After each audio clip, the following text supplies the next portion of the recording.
আসসালামাইকুম দর্শক, শুভেচ্ছা নিন। আপনাদের সবাইকে স্বাগত জানাচ্ছি আমি কনক সেরওয়ার আজকের অনুষ্ঠানে। দর্শক, শিরোনাম দেখে বুঝতে পারছেন বেগম খালেদা জিয়া কে নিয়ে আমরা কিছু কথা বলবো। অনেক অজানা কথা, অনেক না জানা কথা। বেগম খালেদা জিয়া সবসময় এক ধরনের ব্যক্তিত্ব সম্পন্ন একটি জীবন কাটিয়েছেন। বাংলাদেশের রাজনীতির মানে তার বিপরীতে যিনি ছিলেন, তার যেই অশ্লীল অশ্রাব্য কথাবার্তা বা বাজে আচরণ, সেই জায়গাটায় বেগম খালেদা জিয়া ছিলেন একটা অনুসরণীয় দৃষ্টান্ত। তার দীর্ঘ রাজনৈতিক জীবনে তিনি কখনোই প্রতিপক্ষের প্রতি কোনো খারাপ আচরণ করেননি। মানে গালাগাল তো দূরের কথা, তিনি অত্যন্ত মানবিক আচরণ করেছেন। তিনি একটি সম্পূর্ণ জীবন তিনি কাটিয়ে গেছেন।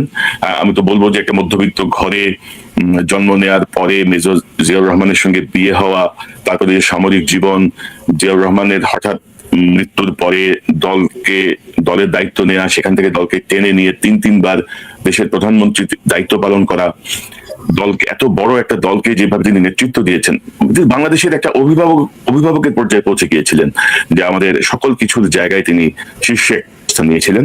তো পৃথিবীতে মানুষের সময় সীমিত, প্রত্যেকেই বিদায় নিতে হবে, তিনি বিদায় নিয়েছেন। এবং মানুষ মারা যাওয়ার সাথে সাথে আমরা যখন বলি ইন্না লিল্লাহি ওয়া ইন্না ইলাইহি রাজিউন, এর মাধ্যমে কিন্তু আমরা আল্লাহর কাছে একটা ডিক্লারেশন দিই যে আমরা প্রত্যেকেই তার কাছ থেকে এসেছি, তার কাছেই ফিরে যাব। কিন্তু তারপরেও আমাদের আবেগ, আমাদের অনুভূতি জায়গাটা থেকে আমরা আবেগতাড়িত হই, আমরা অনেক স্মৃতিকাতর হই। তো আল্লাহ বেগম খালেদা জিয়াকে বেহেশত নসিব করুন, তার সকল অপরাধ ক্ষমা করুন, সেই প্রার্থনা আমরা প্রথমেই করতে চাই। এবং আজকে আমার সঙ্গে যোগ দিচ্ছেন দুজন সেনা কর্মকর্তা। প্রথমে আমি পরিচয় করিয়ে দিই মেজর আবু তাহের বেলাল। তিনি বেগম খালেদা জিয়ার সঙ্গে দুইবার দীর্ঘ সময় এসএসএফ এর ওনার নিরাপত্তার দায়িত্ব পালন করেছেন। তিনি কাছে থেকে দেখেছেন বেগম খালেদা জিয়াকে। বেলাল ভাই, আপনাকে স্বাগত জানাচ্ছি আজকের অনুষ্ঠানে। আসসালামু আলাইকুম কনক ভাই, আপনাকেও ধন্যবাদ আমাকে আপনার অনুষ্ঠানে আমন্ত্রণ করার জন্য। এবং দর্শক, আমার দ্বিতীয় অতিথি, আপনাদের অত্যন্ত পরিচিত, আমার চ্যানেলে নিয়মিত অতিথি মেজর সুমন আহমেদ। সুমন আহমেদও বেগম খালেদা জিয়ার নিরাপত্তা টিমে কাজ করেছেন দীর্ঘদিন এবং খুব কাছে থেকে বেগম জিয়ার অনেক কিছুই দেখেছেন, তার সহযোগী ছিলেন। সুমন ভাই, আপনাকে স্বাগত জানাচ্ছি আজকের অনুষ্ঠানে। আসসালামু আলাইকুম।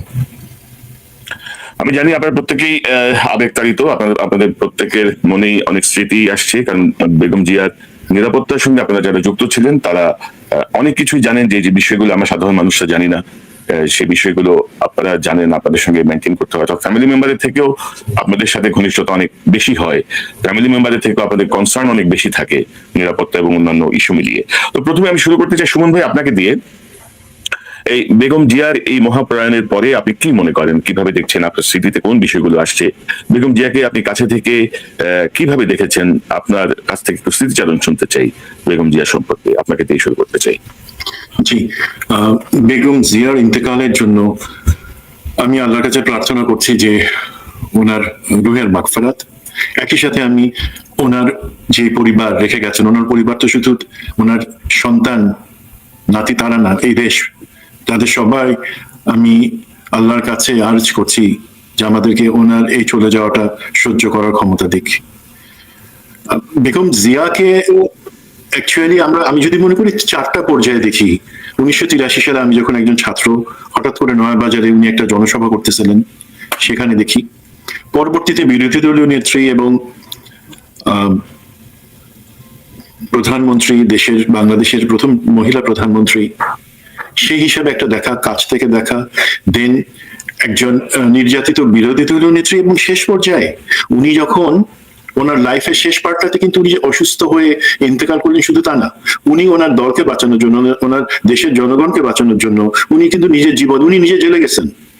যখন জানেন যে উনি বলে গেছেন কিন্তু জেলে যাওয়ার সময় যে এমন কোনো কিছু করবা না যাতে আমার দেশের লোক মারা যায়, এমন কোনো ভাঙচুর জ্বালা পড়ায় তোমরা যাবা না, পার্টিকে বলে গেছেন। আমি রাজনীতির কিছু আনবো না, শুধু এখানে বলি যে কতটা মায়া থাকলে উনি জানেন যে উনি বাকি সবাইকে বাঁচানোর জন্য উনি নিজে জেলে যাচ্ছেন। যদি আমরা তাকে জেল থেকে বের করবার জন্য ওই ধরনের কোনো আন্দোলন করতে পারি নাই, সেটা আরেক দিনের গল্প। এবং আল্লাহ, অনেকে বলেন যে এই হাসিনা যদি তাকে এইভাবে মিথ্যা মামলায় জেলে নিত, না নিত, অথবা ওনাকে যদি এইভাবে ওনার বন্দি অবস্থায়, যেটা বলা হয় বিষ প্রয়োগ করা, বা ওনাকে ইচ্ছাকৃত ভাবে অসুস্থ করে ফেলা, সেই জিনিসগুলো যদি না হইতো, উনি আমাদের মাঝে আরো থাকতে পারতেন, আমরা ওনার চিকিৎসা করতে পারতাম। সেই জিনিসগুলো আছে সান্ত্বনা দেওয়ার জন্য, বাট আল্লাহর ইচ্ছা আল্লাহ ঠিক করে রাখছেন। আমাদের নিশ্চিত করতে হবে ওনাকে সাথে যারা অন্যায় করছে করেছে, তাদের বিচারটা আমাদের করতে হবে। বাট আল্লাহ ওনাকে এমন একটা সময় নিলেন, দেখেন আমাদের এই যে জালিম সরকারকে আমরা সরাই দেওয়ার পরে আমাদের দেশে আমরা একটা ঠিক তার আগের দিনে কিন্তু মনোনয়নপত্র জমা দেওয়া, নির্বাচনের যে জিনিসটা দেশকে আগে নেওয়ার জন্য আল্লাহ সেই পর্যন্ত বাঁচিয়ে রেখে তারপর নিয়ে নিছেন। তো আমি মনে করি আল্লাহর কাছে শুকর, আল্লাহ যেভাবে নেন না কেন উনি ইনশাল্লাহ আমাদের সম্মানের জায়গায় সবসময় থাকবেন। তো ওনাকে যখন যেই সময় আমি যেটা বললাম 4 ফেজে ওনাকে যখনই আমি দেখছি, একটা জিনিস কি, শহীদ জিয়াকে আমরা যখন দেখতাম বা শহীদ জিয়ার কথা শুনতাম, আমাদের কাছে মনে হতো উনি একটা ম্যাগনেট, মানে চুম্বকের মতন আমাদের সবাইকে আকর্ষণ করতেছেন। আমার ছোটবেলায় শহীদ জিয়াকে দেখা। ও আর তার বিপরীতে আমি যদি বেগম খালেদা জিয়ার কথা বলি, উনি একই সাথে একটা চুম্বক ছিলেন, উনি একই সাথে একটা চাঁদ সূর্য সবকিছু।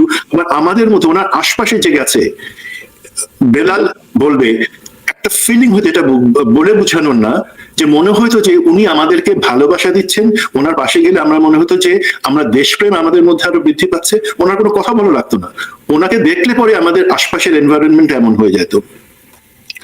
আমি বলি, আমি ধরেন কিছু জিনিস হয়তো শেয়ার করব যেগুলা অনেকেই জানে না, ওনার ভিতরে কিছু দিক। ওনার নামে এই 15 বছরে তো শুধু না, গত 30 বছরে অনেক দিক থেকে অনেক কুৎসা মিথ্যা কথা রটনা করে ওনাকে ছোট করার চেষ্টা করা হয়েছে। বাট যারা ছোট করার চেষ্টা করছে তারাই ছোট হয়েছে, তাদেরই জীবন শেষ হয়ে গেছে।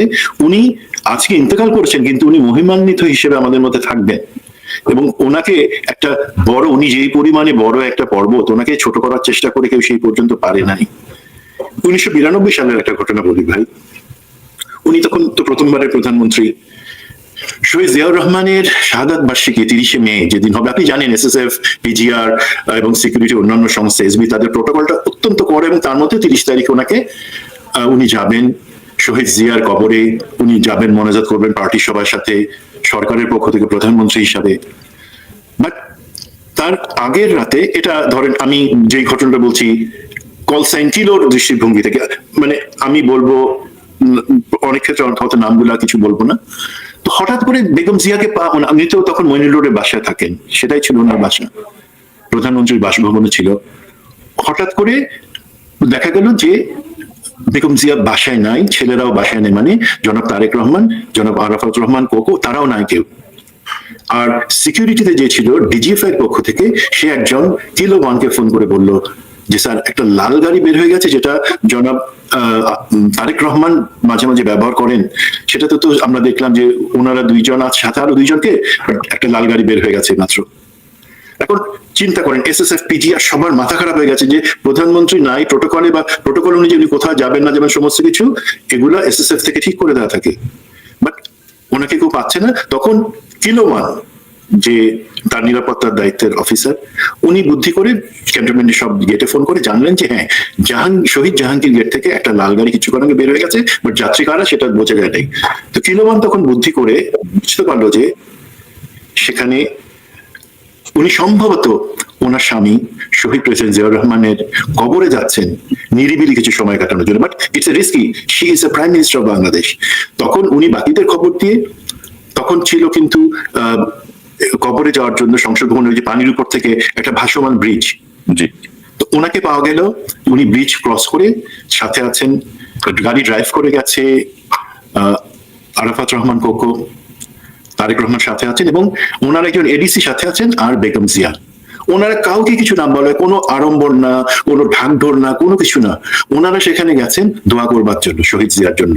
ওনার স্বামী, ওনার ছেলেদের বাবা, দেশের জনপ্রিয় একজন প্রেসিডেন্ট, স্বাধীনতা ঘোষক, তার কবরে গেছেন ওনারা চুপি চুপি শ্রদ্ধা দেওয়ার জন্য, মোনাজাত করবার জন্য।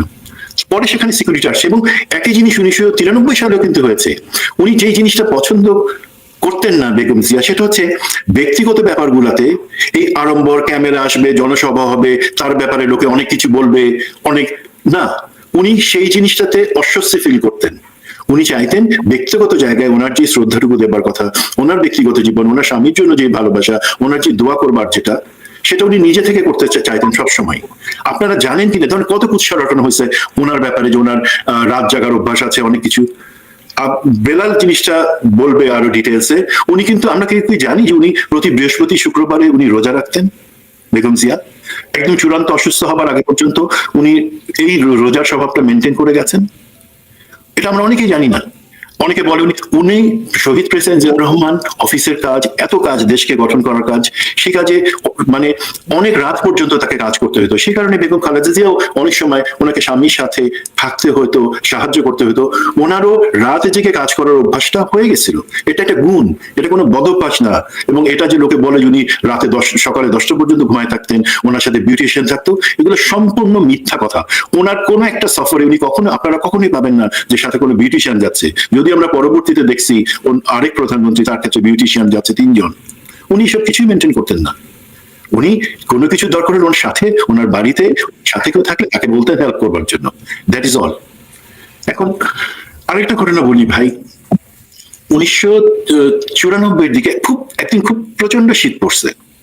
তো সাধারণত বেগম জিয়া বা প্রধানমন্ত্রী উনি কোথাও যাবেন সেই ডিটেলস গুলা, সিকিউরিটি প্রোটোকল, এসএসএফ কিভাবে যাবে, কোথাও কে পুলিশ কিভাবে নিরাপত্তা দিবে, সমস্ত জিনিস আগে থেকে ঠিক করা থাকে।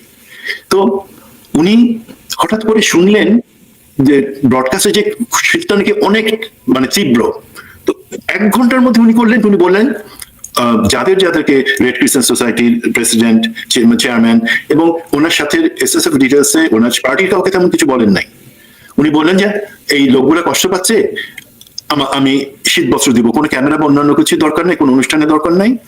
এবং উনি নিশ্চিত করলেন যে রেড ক্রিসেন্টের যেই স্টোরেজ থাকে সেখান থেকে কম্বল এবং সমস্ত কিছু মতিঝিলে চলে আসবে, এই কমলাপুর রেল স্টেশনের কাছে। উনি গেলেন ছোট্ট, উনি কোনো বড় লটবহন নিয়ে যান নাই, একদম মিনিমাম পসিবল ওনার সিকিউরিটির জন্য যাদের দরকার তাদেরকে নিয়ে উনি গেলেন। রাস্তায় লোকজন শুয়ে আছে, ঘুমাচ্ছে, কুকরাই, তাদের গায়ে জামানায় কাঁপতেছে। উনি কিন্তু আগে থেকে নেমে গেলেন, উনি গাড়ি নিয়ে তাদের পাশে গেলেন না, গাড়িকে আগে থেকে নেমে, গাড়ি থেকে নেমে হেঁটে তার পাশে কম্বল নিয়ে লোকে যাচ্ছে, উনি তাদের গায়ে কম্বল দিয়ে দিচ্ছেন, সাথে কেউ তাকে জাগায় দিয়ে বলছে। এখন এই রাতের বেলা পাশে পুলিশ আছে, এইখানে লোকজন কে কম্বল দিল, যাদেরকে দেওয়া হচ্ছিল, এত লোকজন দেখে যাদেরকে কম্বল দেওয়া হচ্ছিল তারা ভাই ভয় পালাই যাচ্ছে। কিছুক্ষণ পরে যখন দূর থেকে তারা দেখলো আরে তো আমাদের দেশের, যেটা তারা কল্পনা করতে পারে নাই, যাদেরকে তারা হয়তো কোনো সময় রাস্তার ধারে টিভিতে দেখছে, কোনো জনসভাতে দেখছে, সে আজকে নিজে থেকে এসে কোনো আড়ম্বর নাই, কোনো ঢাকঢোল নাই, তাদেরকে শীত বস্ত্র দিচ্ছে, কম্বল দিচ্ছে, নিজ হাতে দিয়ে দিচ্ছে। এটা তাদের কাছে অবশ্যই, তারা সবাই যাদের তারা বা সবাই দৌড়ে আসে, একদম পারলে ওনার পায়ের উপরে পড়ে যায়, সেই মতন একটা ইমোশনাল অবস্থা। এবং উনি সেটা নিয়ে কোনো বাড়াবাড়ি বা কোনো কিছু করলেন না। ওনার প্রতি যতটুকু সময় সম্ভব ছিল উনি কিন্তু সেই শীত বস্ত্রগুলো বিতরণ করে আবার চলে আসলেন। আর আরেকটা ঘটনার কথা বলি, আমি যে অনেক জিনিসই হয়তো বলবো না যেগুলো আপনারা জানেন। ধরেন ওনার এই 15 বছরে যদি যাই, ওনার নামে অপবাদ, গালিগালাজ এবং ওনাকে চিকিৎসা বঞ্চিত রাখা, ওনার নামে মিথ্যা মামলা দিয়ে যেটা প্রমাণিত সেটা দিয়ে ওনাকে জেলে রাখা, সেই জিনিসগুলো যে করছে সেটা ছিল শেখ হাসিনা। আজকে আমি কোনো গালিগালাজ বা কিছুতে যাবো না, রাজনৈতিক কথাতেও যাবো না। তো এই পুতুলের যখন পুতুলের বিয়ে, তখন প্রধানমন্ত্রী খালেদা জিয়া ওনাকে দাওয়াত করছে শেখ হাসিনা তখন বিরোধী দলীয় নেত্রী। তো বেগম জিয়া যাবেন বিয়ের অনুষ্ঠানের সময়, সেটা সংসদ ভবনে যে অনুষ্ঠানের জায়গা আছে সেখানে হচ্ছে, প্লাজাতে হচ্ছে। তো ওই আওয়ামী লীগ বা ওই বিয়েতে যারা আসছে তারা তো সবাই ওখানে আর্চওয়ে বসানো আছে নিরাপত্তার জন্য, যে গেট থেকে ঢুকতে হয়, সেটা তোয়াক্কা না করে সব লোক ভিতরে ঢুকে গেছে। এখন ডিজিএফআই, এসএসএফ তাদের তো মাথা খারাপ, যে একটা হচ্ছে সেখানকার নিরাপত্তা, আরেকটা হচ্ছে যে এখানে তো একটু পরে প্রধানমন্ত্রী বেগম খালেদা জিয়া আসবেন, সেখানে এই প্রোটোকল মেনে তো তার বাদে তো অনুষ্ঠান হতে পারে না। একটা ভয়ঙ্কর অবস্থা। এর মধ্যেও হয়তো অনেকে ক্লিয়ারেন্স দিয়ে দিল না, ঠিক আছে, বাট আমি বলছি কিলোর কথা। কিলো তখন ফোন করে ওয়াকিটকিতে বললেন যে না, এই সিকিউরিটি ব্রিচ হয়েছে, এই অবস্থায় আসতে পারেন না, উনি যাতে না আসেন, এটা আমরা ঠিক করলেই পরে শুধু আসবেন। তখন এই এসএসএফ এর ডিজিআর তারা সবাই মিলে বিরোধী দলীয় নেত্রী শেখ হাসিনার কাছে গিয়ে বললো যে আপনার লোকজন যদি এই ঠিক মতো আবার অর্গানাইজ হয়ে আর্চওয়ের ভিতর থেকে না ঢুকে, তাহলে তো আমরা এখানে প্রধানমন্ত্রী আসতে পারবেন না। তখন প্রথমবারের মতো এবং একবারের মতন শেখ হাসিনা উনি সম্মান করে মেগাফোন হাতে নিয়ে বললেন যে আপনারা এসছেন গেস্ট হিসাবে, কিন্তু আমার আরো একজন গেস্ট আছেন, তিনি প্রধানমন্ত্রী শেখ হাসিনা, উনিও তো আমাদের গেস্ট, উনি না আসলে পরে আমরা এই বিয়ের অনুষ্ঠান কিভাবে করব। এবং তখন সবাই মিলে আত্মীয় স্বজন না মিলে নেতা সবাই মিলে 8 থেকে সবাইকে ভিতরে। এদিকে কিন্তু বেগম জিয়ার জিনিসটা দেখেন, উনিও প্রথমবারের মতন উনিও কিন্তু প্রোটোকল মানলেন না। বেগম জিয়া উনি বললেন ডিজিএসএসএফ কে এবং ডিজিএফ কে যে ঠিক আছে জানি আমার পক্ষে যাওয়ার সমস্যা, প্রোটোকল পারমিট করে না, বাট মেয়েটা কষ্ট পাবে। মেয়েটা মানে কি?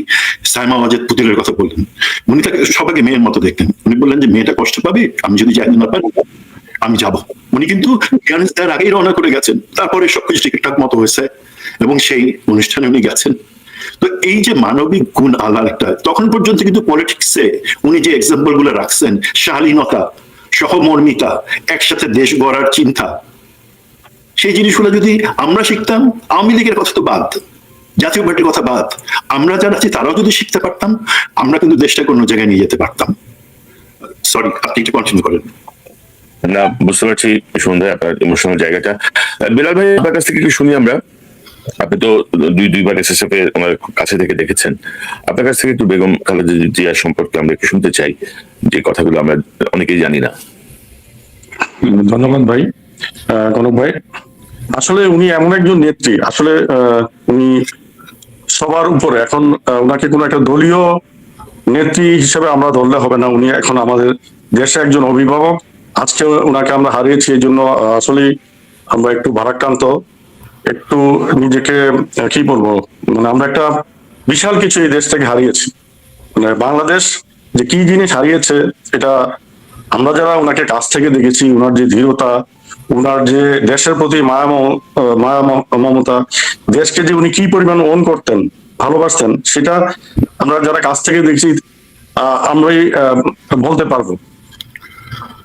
অ্যাকচুয়ালি এই মেজর সুমনের সাথে আমি আর অ্যাড করি আর কিছু জিনিস, যে প্রথমে যেটা বলতে চাইলেন যে প্রেসিডেন্ট, শহীদ প্রেসিডেন্ট জিয়াউর রহমানের জন্য তার যে কতটুকু আর যে কি পরিমাণ দোয়া করতেন, এই যেই কয়েকটা উদাহরণ দিয়ে দিলেন যে জিয়ার মাজারে যেতেন, এটা আমি নিজেও 5-6 বার ওনার সাথে গেছি। শুধু অ্যাবসলিউটলি শুধু এসএসএফ অফিসারদের, আমরা কিছু অফিসার আগে যেতাম, আর ডিজিএসএসএফ সহ আর 2-1 অফিসারকে নিয়ে, যারা ইন কনফারেন্স খুব তাদেরকে নিয়ে, কাউকে না জানিয়ে এই জিয়া উদ্যানে আমরা চলে আসতাম। এবং উনি অনেকক্ষণ আমরা জাস্ট চারিদিকে মনুমেন্টের চারিদিকে আমরা গার্ড করে থাকতাম, যাতে কোনো ধরনের ইয়ে না হয়। উনি ওনার নিজস্ব যে দোয়া বিভিন্ন করে আস্তে পরে আমরা ফিরে আসতাম রাতে 1:30-2টা এরকম হতো অনেক। এটা একটা তার সবসময় এই দিকটা তার ছিল যে সবসময় দোয়া করতেন। এবং প্রায় ওইখানে ওনার সময় উনি ওইখানে কোরআন খানি বা অন্যান্য দোয়া এগুলো উনি করতেন। এছাড়া উনি, অনেকে মনে করে যে যেটা মেজর সুমন যেটা বললো যে উনি বিউটিশিয়ান, এই ধরনের কোনো কিছু আমরা দেখিনি। ওনার বাসায় একজন মিলিটারি অফিসারের ওয়াইফ, তারা কিভাবে সাজসজ্জা করতে, কিভাবে স্মার্টলি নিজেকে গুছিয়ে নিতে পারেন, এটা সবাই জানে। এবং উনি ওনার যে পোশাক পরার সবকিছু মার্জিত কালার, এগুলো তার যে চয়েস, এটা আনপ্যারালাল। এটা আমাদের যে ফ্যামিলিরা অনেকেই তাকে অনুকরণ করতো, অনেকেই তাকে অনুকরণ করে নিজেকে সাজার চেষ্টা করতো, আমরা দেখেছি আমাদের ব্যক্তিগত লাইফে। বাট ওনার অনেক কিছু বলতে গিয়ে আসলে কেমন জানি লাগছে। বাচ্চাদের প্রতি ওনার ছিল এক ধরনের আলাদা মমতা। ওনার বাসায় বিশেষ করে 2 ঈদ, এই সময় আমাদেরকে সবাইকে দাওয়াত দিতেন। ওনার সাথে যারা আমরা কাজ করতাম, ডিউটি করতাম, আমাদের বাচ্চা ফ্যামিলি নিয়ে আমরা যেতাম। ওনার কুলে আমাদের বাচ্চারা বসে যেত এবং ওদেরকে উনি অনেক সময় ওনাদেরকে আদর করে দিতেন। এই যে তার যে একটা মায়া মমতা বাচ্চাদের প্রতি, বাচ্চাদেরকে নিয়ে যে তার একটা যে ফিলিংস, এটা অতুলনীয়, এটা ভাষায় প্রকাশ করা যাবে না। আর তার বাসা যেটা ছিল মনিউল রোডে, মনিউল রোড, যেটা তাকে অন্যায়ভাবে আমি মনে করি, এখন আমি নিজে ব্যক্তিগতভাবে মেনে নিতে পারছি না, যেভাবে তাকে এখান থেকে উচ্ছেদ করা হয়েছে। আরো সুন্দরভাবে করা যেত, আরো ভালোভাবে যদি মনে করতো যে তাকে এখান থেকে সরাতে হবে। যেটা করেছে এটা অন্যায়ভাবে। সে তো চেয়ে বাড়িটা নেয়নি, সরকার তাকে দিয়েছে। একজন মিলিটারি ওয়াইফ হিসেবে সেও তো একটা পদ বা প্রাপ্য, আমরাও যেটা পেয়েছি। তো এইভাবে তাকে উচ্ছেদ করা, কিন্তু বাসার ভিতর তেমন অনাড়ম্বর কিছু ছিল না, নর্মাল একটা সিম্পল বাসা আগের যা ছিল তাই।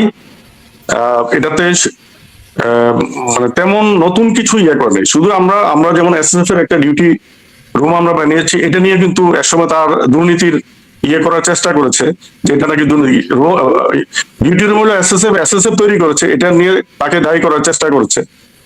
তারপর এরকম অনেক কিছু তাকে মানে মিথ্যা ইয়ে দিয়ে যেমন উনার বাসায় 2 ফেজের বিদ্যুৎ লাইন থাকবে, এটা স্বাভাবিক, ভিভিআইপি রুমে এটা এসএসএফ এর প্রোটোকল, যে রেড বুকের মাধ্যমে ডিউটি করা হয়। যে ওটা আমি একজন সদস্য ছিলাম 2003 সালে, যখন এটাকে আবার পুনঃ রাইটিং করে সংসদে পাস করানো হয় ল মিনিস্ট্রির আন্ডারে।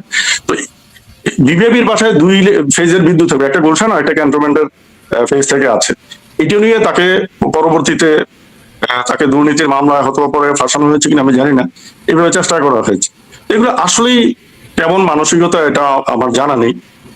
তবে উনার যে দৃঢ়তা বিভিন্ন সময়, যেমন আমি একটা বলতে পারি যে তত্ত্বাবধায়কের আন্দোলনের সময় চরম একটা খারাপ আইন শৃঙ্খলা পরিস্থিতি বাংলাদেশে বিরাজ করছিল।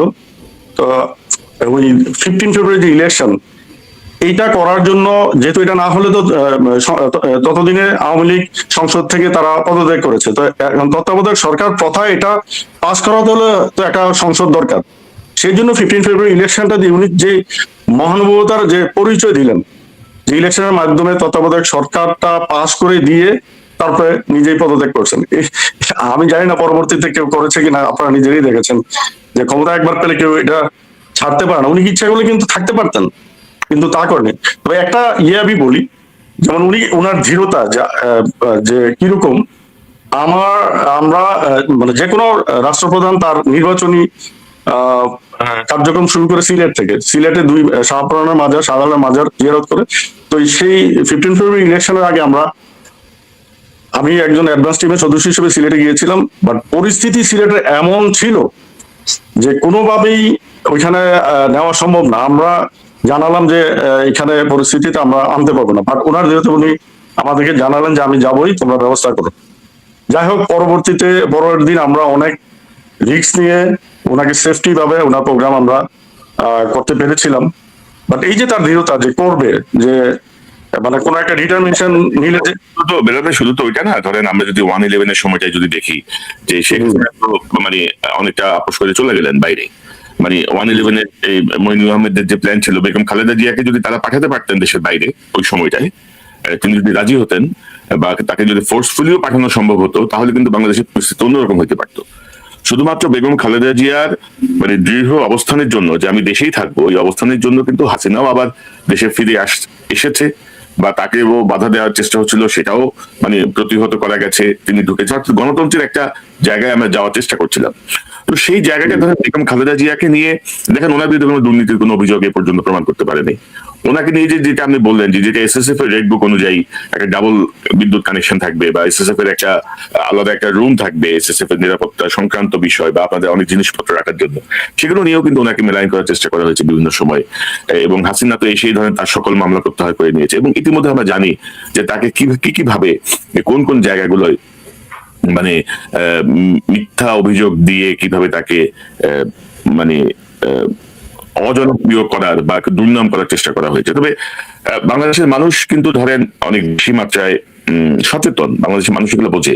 কিছু পাড় আওয়ামী লীগ ছাড়া বেগম খালেদা জিয়া কিন্তু সবার কাছেই একটা শ্রদ্ধার জায়গায় আছেন, এবং তার যে দেশপ্রেম সেটি অত্যন্ত অনন্য। অর্থাৎ কোনো কিছু কিন্তু টিকে নাই। বেগম খালেদা জিয়া যে বৃহস্পতি শুক্রবার সারা জীবন রোজা রেখে গেছেন, এই খবর কি উনি কাউকে দিয়েছেন? তাহাজ্জুদি বেগম তো তাহাজ্জুদ পরে মানে অর্থাৎ এগুলো কোনো করার বিষয় না। আমার স্রষ্টার কাছে আমি কি ইবাদত করবো, এটা তো আমার নিজস্ব বিষয়, এটা তো পাবলিসিটি করার বিষয় না। এখানে একটা জিনিস বলি, যে উনি যে রোজা থাকতেন, যে সন্ধ্যার সময় যে ইফতারি করতেন, ওই ইফতারি একটা অংশ কিন্তু আমরা যারা ভিতরে ডিউটি করতাম আমাদের জন্য পাঠিয়ে দিতাম। আমরা যেদিন আমাদের যারই ডিউটি থাকতো তার কিন্তু সৌভাগ্য হতো যে ওই ইফতারি খাওয়ার তার সাথে সে শেয়ার করে খেতেন। এই জিনিসটা ছিল একটা লক্ষণীয়। এখন ধরেন বেগম জিয়ার উপরে যা গেছে, এবং আমি ধরেন সুমন ভাই, আমি ওই 2007-এ সম্ভবত আমি চ্যানেল আই থেকেই জয়েন করি, এবং পরেই তো 1/11 ওই সময়টায় বেগম জিয়া অ্যারেস্ট হয়ে গেলেন, শেখ হাসিনা অ্যারেস্ট হলো। তখন ওই যে খন্দকার দেলোয়ার আর সাবজেল ছিল মূল কাজ। এরপরে ম্যাডাম বের হয়ে আসার পরে আমি কিন্তু 2009-এ যে নির্বাচন, তার আগে ম্যাডামের সাথে প্রায় 15-20 দিনে উনি বোধহয় অর্ধেক বাংলাদেশ তিনি নির্বাচনী সফরে যান, এবং একটা ট্যুর ছাড়া বোধহয় সবগুলো ট্যুরে আমি ওনার সাথে ছিলাম, নির্বাচনী ট্যুরে। সো আমি ওনাকে কাছে থেকে দেখেছি, এবং প্রত্যেকটা জায়গায় মানে এগুলো আসলে অনেক স্মৃতি আর কি, অনেক স্মৃতি, অনেক। ধরেন ভাই, আমরা একটা জিনিস বলতাম যখন জেনারেল এরশাদ একটা ট্রেন্ড সেট করছিলেন, উনি বন্যা হচ্ছে, ঘূর্ণিঝড় হচ্ছে, সব জায়গায় হাঁটু পর্যন্ত পানির মধ্যে দিয়ে, কাদার মধ্যে থেকে যাচ্ছেন, তো একটা কথা চালু হয়ে গেছিল, বাংলাদেশে যে দুর্যোগের দেশ, সেখানে দরকার পুরুষ শাসিত সরকার, মহিলারা এসে এখন কি করবে। এখন আমি বলি আপনার এলাকা ফেনী, নোয়াখালীতে উনি যখন বন্যা হলো 93 এর বন্যাটা সম্ভবত, উনি যখন নামলেন সেখানে উনি কোনো স্টেজিং করেন, উনি জানতেন যে এখানে যারা আছে তারা দুর্দশাগ্রস্ত, জায়গাটা হচ্ছে নোংরা কাদায় ভরা। এখন সবাই, যেখানে ডিসি থেকে শুরু করে সবাই এবং ওখানকার রাজনৈতিক নেতৃত্ব আলাপ করতেছে যে ঠিক আছে, এর জায়গায় গাড়িটা অন্য জায়গা থেকে ঘুরায় কোথায় আনা যায়। উনি বললেন আমি ওদের কষ্ট দেখতে ওদের কাছে আসছি, নেমে গেলেন কোনো কিছু তো আঁকা না করে।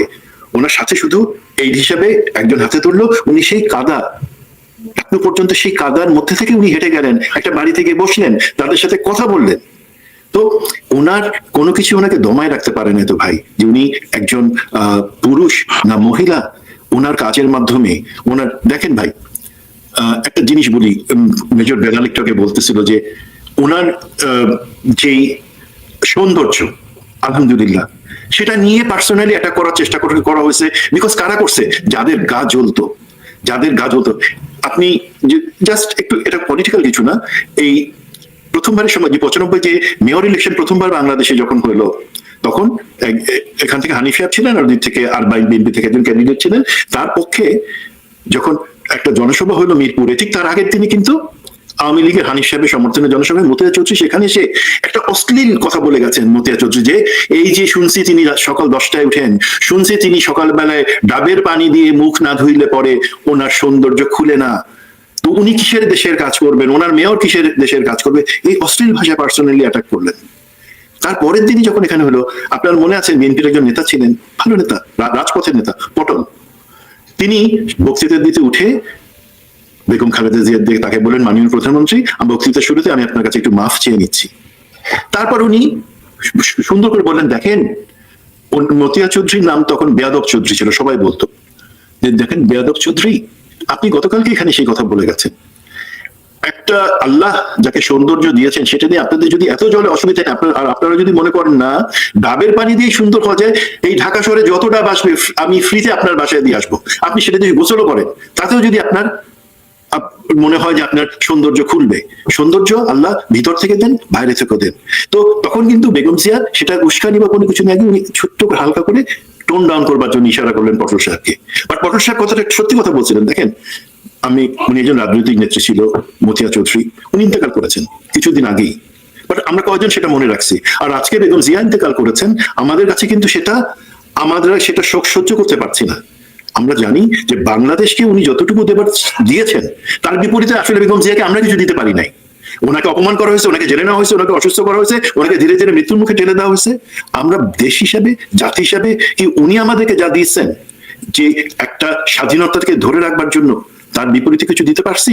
আমরা পারি না, কিন্তু পারবো। তার যদি মনে করি পারি নাই, আমাদের কাছে কিন্তু ভাই উনি যে আদর্শতা, যে সার্বভৌমত্বের প্রশ্নে আপোষ করা যাবে না, তিনি কিন্তু সুন্দর করে একটা জিনিসকে উঠাই নিয়ে আসছেন আজকে 1991 সালের কোড, যে ওদের হাতে আছে নির্বাচনের সময় গোলামি জিনজির, মানে বিরোধী বাকশালী শক্তির কথা বলছেন, আর আমাদের হাতে আছে স্বাধীনতার পতাকা।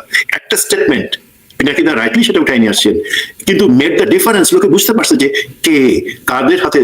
তো আমরা ওনার যে স্বপ্নটা, উনি যার জন্য আপোষহীন ভাবে সারা জীবন সংগ্রাম করে গেছেন, দেশকে নেতৃত্ব দিতে, সেটাই হচ্ছে এখন রিপে করবার। ওনার ঋণ যদি আমরা শোধ করতে চাই, ওনার জন্য কিছুই করতে পারি নাই, আমরা একটা বালু ট্রাক সরাতে পারি নাই, ওনার জন্য কিছু করতে পারি নাই, এখন সময় আছে, সুযোগ আছে সেটা আগাই নেওয়ার জন্য।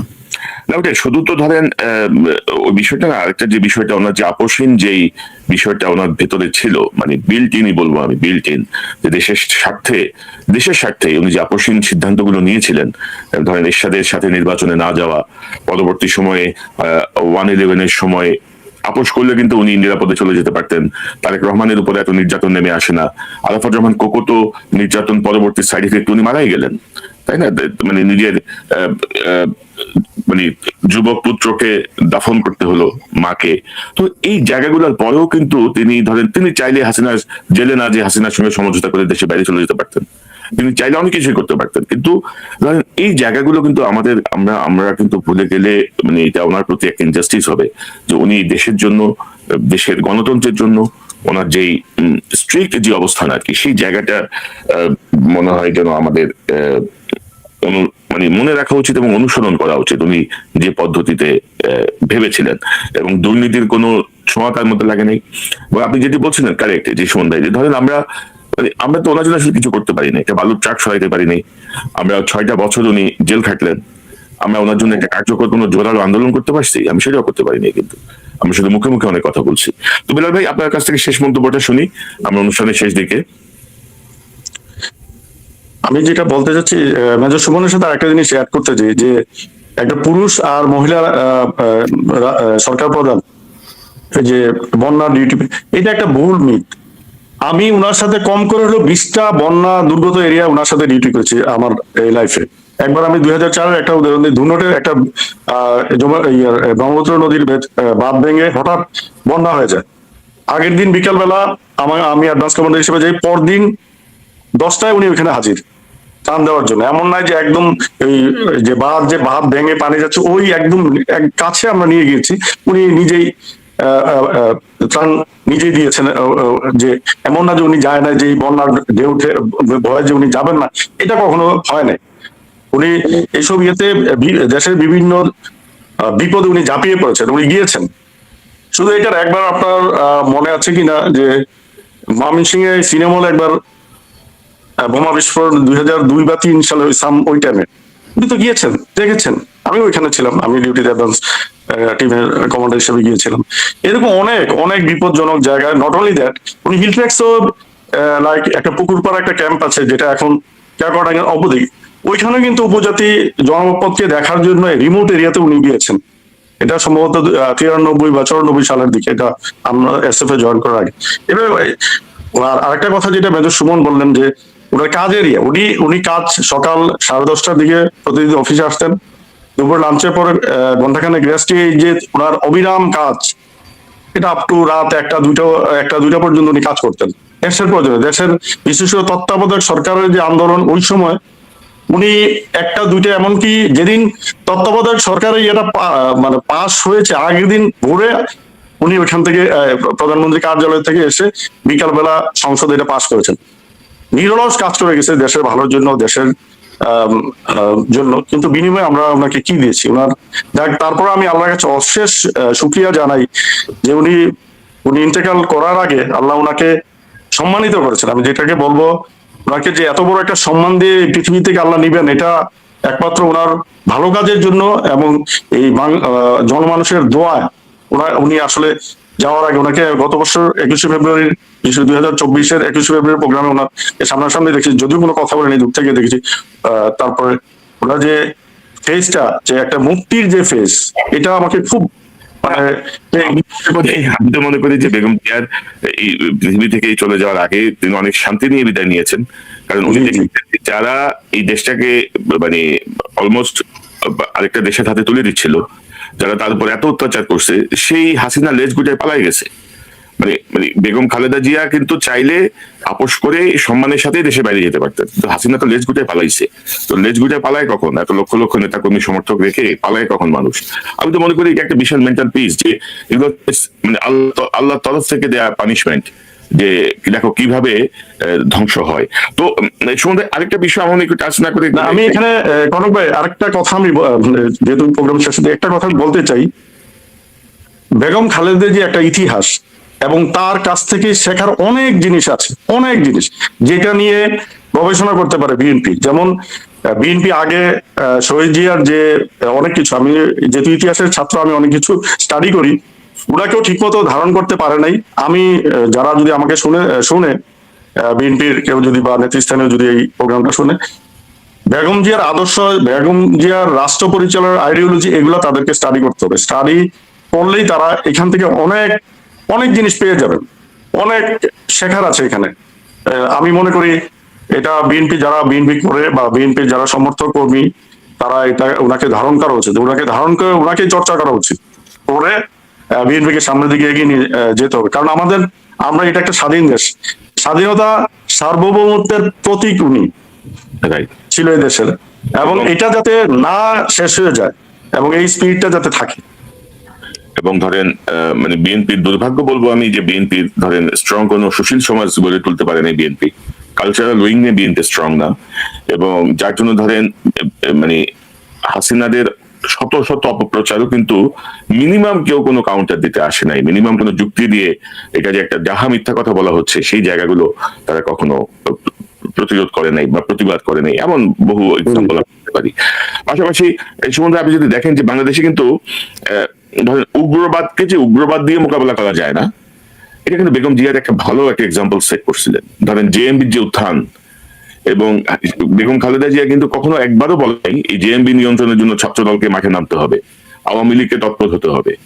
জেএমবি কে তিনি লিগ্যাল ওয়েতেই র্যাব দিয়ে গোয়েন্দা সংস্থা দিয়ে ডিটেক্ট করছেন, ধরছেন, এবং সবাইকে তিনি মানে ফাঁসি দিয়ে জেএমবি চ্যাপ্টার তো বাংলাদেশে শেষ আসলে, জেএমবি চ্যাপ্টার ওর মাধ্যমে। অর্থাৎ উগ্রবাদকে যে উগ্রবাদ দিয়ে মোকাবেলা করা যায় না, উগ্রবাদকে উগ্রবাদ দিয়ে মোকাবেলা করতে গেলে যে অন্যদিকে যায় বিষয়টা, এটা কিন্তু বেগম খালেদা জিয়ার একটা বিশাল এক্সাম্পল। সুমন ভাই, আপনি কি মনে করেন? জি, এটা ওনার বৈশিষ্ট্য ছিল। এবং আমি পলিটিক্যাল বা ওই জিও পলিটিক্সে ভারত কিভাবে ওই সরাসরি যুদ্ধ না করেও আমাদের দেশে জঙ্গিবাদ, আমাদের দেশে পার্বত্য চট্টগ্রামে বিচ্ছিন্নতাবাদীদের সহায়তা করা, এই সমস্ত করে আমাদের সাথে করছে, এই জিনিসটা কিন্তু ওনার থেকে ভালো কেউ বুঝতো না।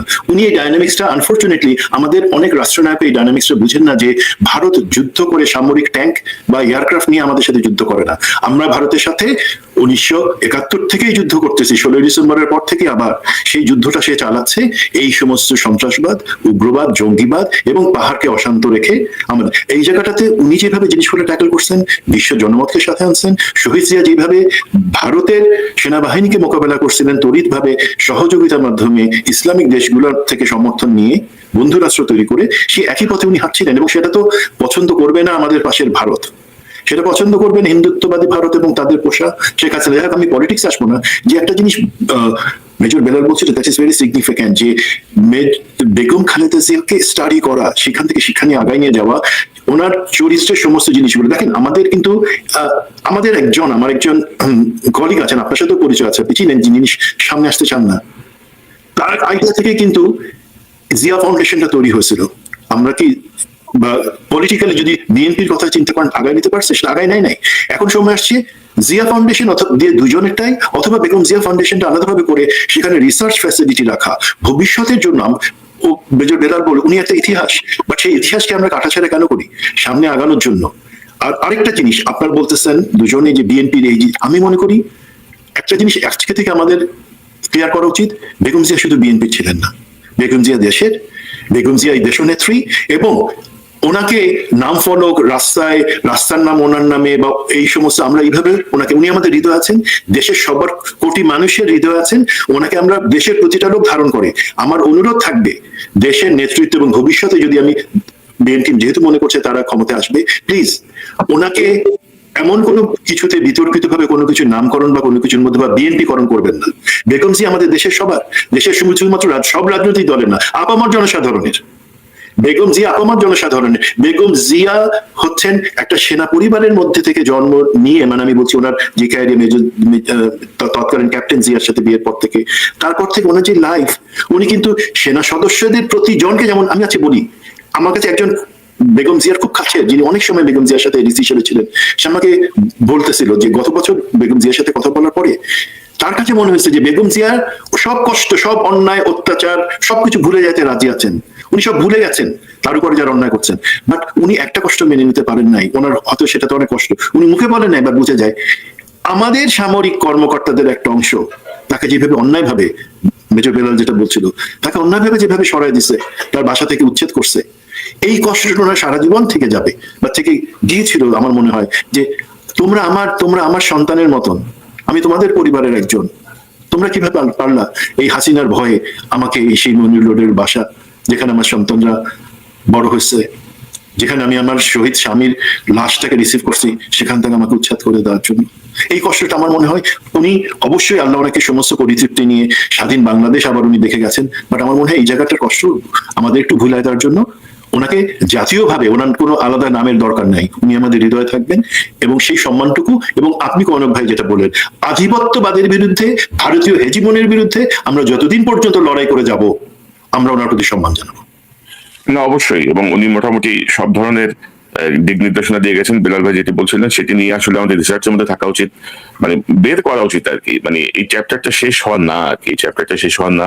ওনার যে দীর্ঘ জীবন, সেই দীর্ঘ জীবন দিয়ে তিনি প্রতিটা জায়গায় এই বিষয়গুলো স্পষ্ট করে দিয়ে গেছেন। এবং আপনি যে কথাটি বলছিলেন সেটি অত্যন্ত গুরুত্বপূর্ণ, যে ধরেন ওটা তো শুধু মানে বেগম জিয়ার বাসস্থান ছিল না, ওটা বাংলাদেশের উপপ্রধান সামরিক সেনাপ্রধানের বাসস্থান ছিল, সেনাপ্রধানের বাসস্থান ছিল, বাংলাদেশের রাষ্ট্রপতির বাসস্থান ছিল, বাংলাদেশের প্রধানমন্ত্রীর বাসস্থান ছিল। তো এই জায়গাটা তো ধরেন আর্কিওলজিক্যাল জায়গার দৃষ্টিকোণ থেকে বা ঐতিহাসিক দৃষ্টিকোণ থেকেও তো এই জায়গাটা সংরক্ষণ করা রাষ্ট্রের দায়িত্ব ছিল। তো সেখানে ধরেন এখন হাসিনার ফাঁদে পড়ে কেউ যদি ফ্ল্যাট, বাড়ি, গাড়ি, কিছু টাকা, সুযোগ সুবিধার জন্য যদি এসব বেইমানি করে, তাদের ওই কুকুরের মতো জীবন হবে, কুকুরের মতো মৃত্যু হবে। তারা প্রকৃতি তাদেরকে শেষ করে দিবে। এটা আল্লাহর বিচার বলে একটা বিষয় তো আছেই। তো বেগম জিয়া কখনোই কারোর প্রতি কখনো মানে ক্ষোভ, উষ্মা, ঘৃণা কখনো প্রকাশ করেন নাই। এটা ছিল তার একটা চারিত্রিক বৈশিষ্ট্য, এবং শত কিছুর মধ্যেও তিনি এটি শান্তিপূর্ণ ভাবে কাটানোর চেষ্টা করেছেন। এবং আমি কালকে ইন্টারভিউতে শুনছিলাম যে তিনি বলছিলেন বেগম জিয়ার সঙ্গে দেখা করে জেল থেকে বের হওয়ার পরে যে আপনি এগুলো নিয়ে কি করবেন। উনি শুধু বলছেন যে আমি আল্লাহর কাছে বিচার দিয়ে রাখছি, আমার এগুলা নিয়ে আর কোনো ইয়ে নাই। তো সে আল্লাহর কাছে বেগম জিয়া চলে গেছেন। আমরা তার আত্মার মাগফিরাত কামনা করি। আবারও তিনি বাংলাদেশের জন্য তার যে অবদান, নিশ্চয়ই মহান সৃষ্টিকর্তা আর কাছে তিনিও সম্মানিত হবেন। তিনিও তার মানবিক যে ত্রুটি মানুষের, সেই মানবীয় ত্রুটিগুলো তিনি ক্ষমা করবেন এবং তিনি জান্নাতে দাখিল হবেন, সেই প্রত্যাশা আমরা করি। তার জন্য আমাদের সর্বন্তকরণের প্রার্থনা। আগামীকাল হয়তো তিনি সমাহিত হবেন। আমরা নিশ্চয়ই আজকের আলোচনা অনেক কথা বেরিয়ে আসলো, এবং আমার দর্শক ধারাবাহিকভাবে বেগম খালেদা জিয়ার সঙ্গে কাজ করেছেন, তাকে খুব কাছে থেকে দেখেছেন, এমন অনেককেই আমরা আমন্ত্রণ জানাবো এই অনুষ্ঠানে। তার মাধ্যমে তাদের কাছ থেকে আমরা জানতে চাইবো বেগম জিয়ার অনেক অজানা কথা, যেগুলো হয়তো ভবিষ্যতে আমাদের জন্য অনুপ্রেরণার উৎস হয়ে থাকতে পারে। আবার এই দুজনকে অসংখ্য ধন্যবাদ, মেজর সুমন, মেজর বেলাল। আল্লাহ হাফেজ। ভাই, আল্লাহ হাফেজ। আসসালামু আলাইকুম। ওয়ালাইকুম আসসালাম। দর্শক এতক্ষণ যারা শুনলেন, এই অনুষ্ঠান দেখলেন, শুনলেন, নিশ্চয়ই আপনি আলোচনার মর্মার্থ উপলব্ধি করতে পারবেন। বেগম খালেদা জিয়া একটি ঐতিহাসিক জীবন, একটি ঐতিহাসিক ভাবে তিনি বহু কিছু বাঙালিদের জন্য, বাংলাদেশের জন্য, বাংলাদেশের মানুষের জন্য তিনি দিয়ে গেছেন। কাল পরিক্রমায়, বিভিন্ন গবেষণায়, বিভিন্ন বিশ্লেষণে নিশ্চয়ই এই বিষয়গুলো আমাদের সামনে আসবে। ভবিষ্যৎ প্রজন্মের জন্য আমরা যদি তার যে বক্তব্য, তার যে নির্দেশনাগুলো, সেগুলোকে যদি আমরা এটি কাঠামোবদ্ধ করতে পারি, তাহলে আমাদের ভবিষ্যৎ সংকটে অনেক সিদ্ধান্ত গ্রহণে